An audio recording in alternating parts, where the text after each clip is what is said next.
Great Writers Media.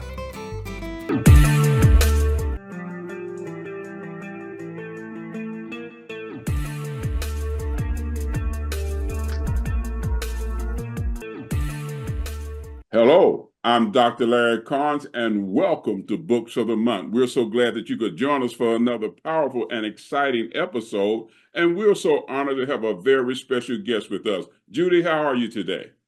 I'm doing fine, Dr. Carnes. How are you? I'm doing well. Thank you for asking. I want you to do this for us. Introduce yourself to our viewing audience. Let them know a little bit about who Judy is. Okay, my name is just Judy. Basically, I'm a northerner, mostly a Chicagoan, but I'm down here in Texas right now because my family brought me here 20-some years ago.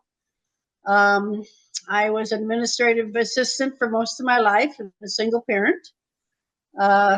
Always had an interest in writing and still do. Awesome. You've written this book, Holy Joe, prophet, seer, revelator, Mormon protagonist. Now, I looked at this title. It says No, that's not. it's The Mormon protagonist is a title of my website. The book is Holy Joe, prophet, seer, and revelator.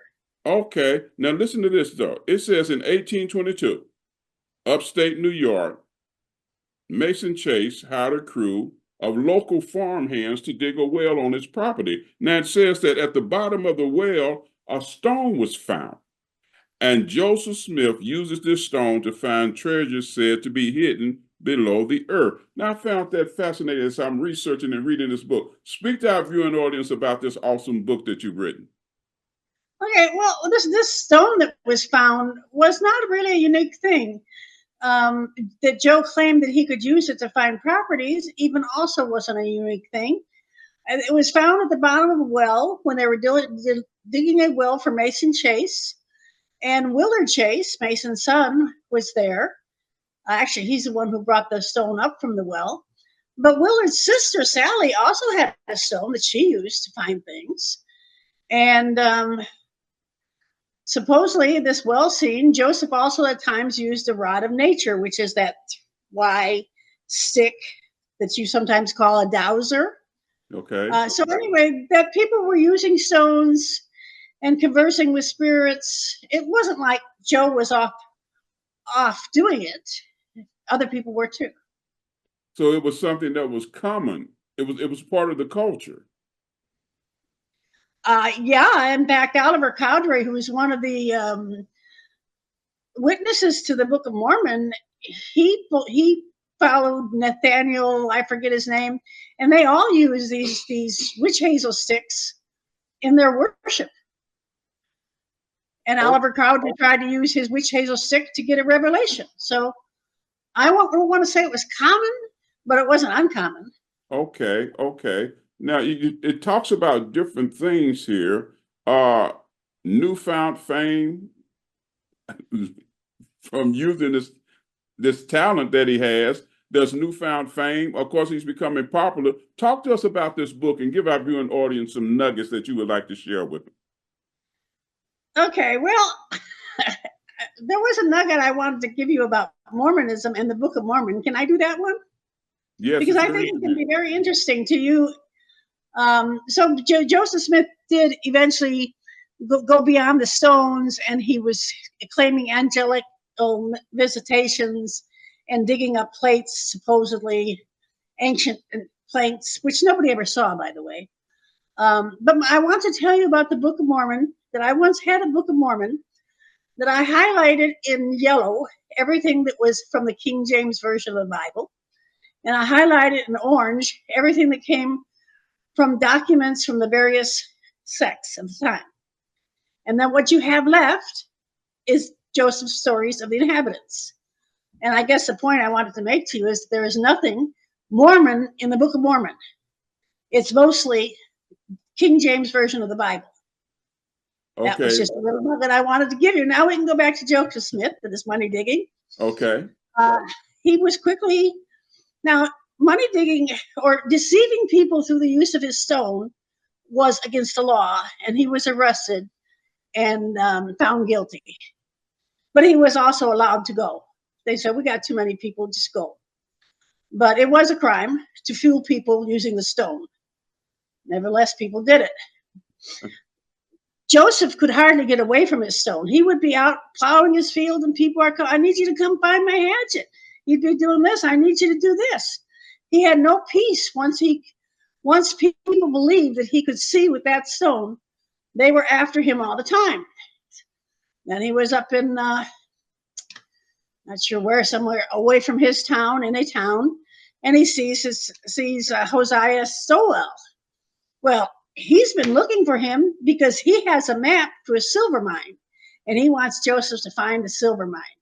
So they have a whole chapter of looking for the silver mine, doing incantations, putting out stakes, maybe dropping the blood of an animal around to break the spell of the spirits so the spirits can tell you where things are. Yes, they did a lot of that. Joseph fell in love with Emma Hale.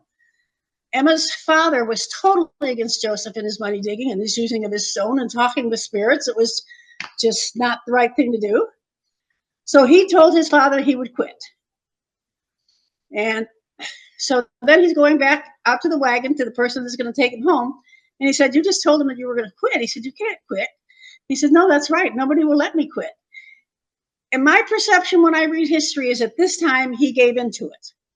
Then he went home and he started talking about angelical visitation, told Parson Reeds about his angelical visitations, start looking for a box for his golden plates that he's going to uncover, and caused a lot of animosity amongst the money digging gang who figured anything you get from this earth, we all get a part of. So there was a lot of animosity there. But once he decided that, once he went out to get the plates, I want to talk to you about this moment because this was the moment that when I became a Mormon, they showed me one way.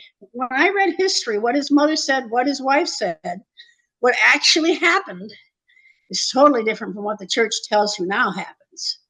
But anyway, they got up in the middle of the night. They went out in a wagon to the forest. Joseph left Emma in the wagon, went out to the forest, came back, no plates. Well, I can't bring the plates because if you look upon them, that will be your life. So he left them in the woods. They weren't seen. He gets back home. People are wanting him to go get the plates because they're out there, and the money diggers are after this. They want a part of this find. So he comes back, and I don't think Joseph ever had any plates. He had some bricks that he covered, and he said, "Oh well, that's because I moved them." Okay, so no one actually saw the plates. Well, the plates. Supposedly, that there are three main witnesses: Joseph, Oliver Cowdery, Martin Harris, and David Whitner, who have written a statement saying they saw the plates. Okay.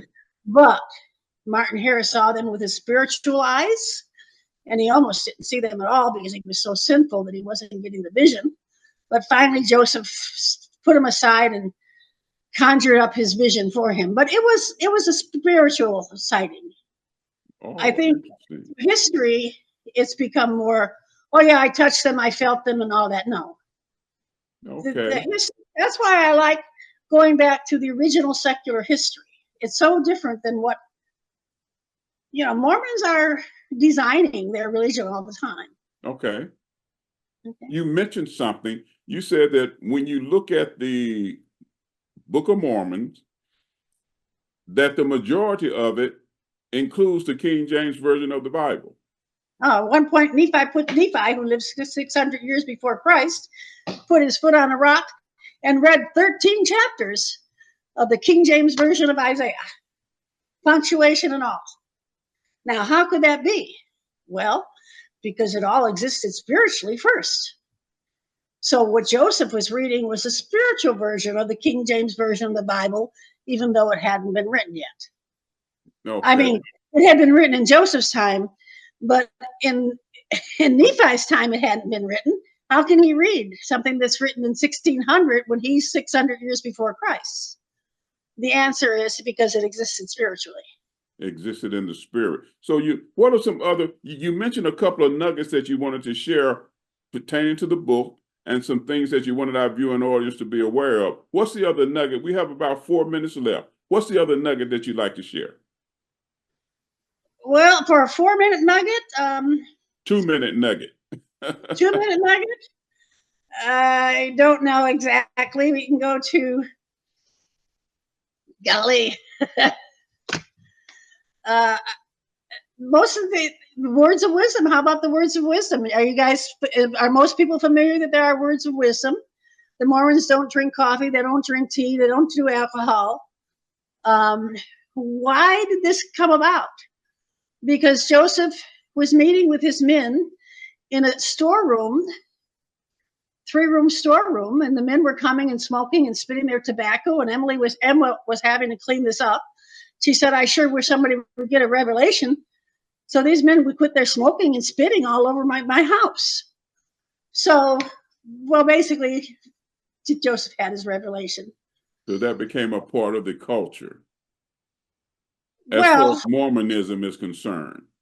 The Mormons of today adhere to it. Did Okay. Joseph and those men adhere to it? No, he told them often, drink your spirits and, to help you have your visions.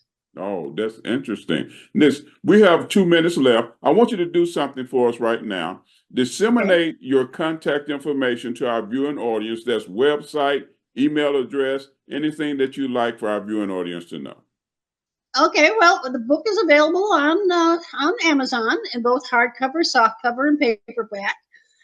We want it to be out in Spanish. We're planning. We have it translated in Spanish, and the cover is there, but it's just not out there in Spanish quite yet. But it will be. My website is Mormon protagonist protagonist.com, Okay. and one could reach me at justjudy@mormonprotagonist.com. And I think that's probably about all the contact information one would need. That's interesting. Now tell me, since you've released the book, written the book, what type of response have you got? Oh, I've got 10 5-star reviews and probably going to have 11 tomorrow. I get the response that I do bring you to that point in time and make you believe that you're there. And that's what to me, fiction should do. So I feel that I've succeeded in my goal there, to bring you back in time to another place in time. And then when you come forward, you understand the world in a way that you didn't before. You will come back understanding where Mormonism came from. Giving people an educating your viewing audience, educating your readers on where Mormonism came from. You've also introduced during this interview, I never knew, you said that the King James Version is just right there, but people just have to uncover and discover it. You say it's all over it. Yeah, and there is nothing that separates Mormons from traditional Christianity in the Book of Mormon. The Book of Mormon is Christian in everything that's written in it.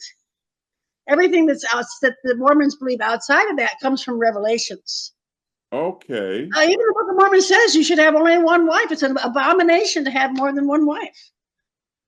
The Book of Mormon is a Christian document in that it has all the King James Version in there, and nothing that separates Mormonism from Christianity. That's powerful. Thank you so much for sharing that with us. We want to thank you for being our guest today. You've given lots of revelation and insight into Mormonism and this powerful book that you've written. I want our viewing audience to make sure that you contact Judy with the information that she gave you, just Judy. We want to thank you for tuning in to Books of the Month. Judy, thank you for being our guest.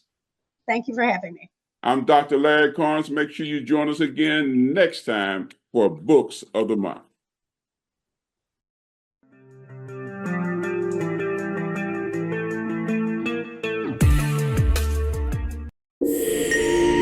Visit us at www.greatwritersmedia.com. Email us at info@greatwritersmedia.com or call us at +1 877 556 0487.